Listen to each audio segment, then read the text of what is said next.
What's up everyone, Jack here. Welcome back to the channel.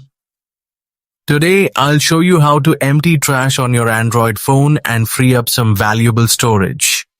First of all, opening settings.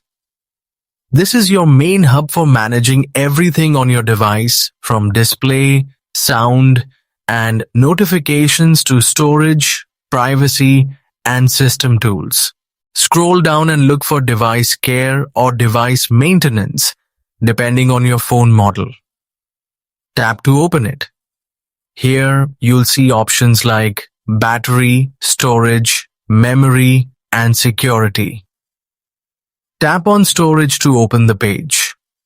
I next scroll to find trash or recycle bin.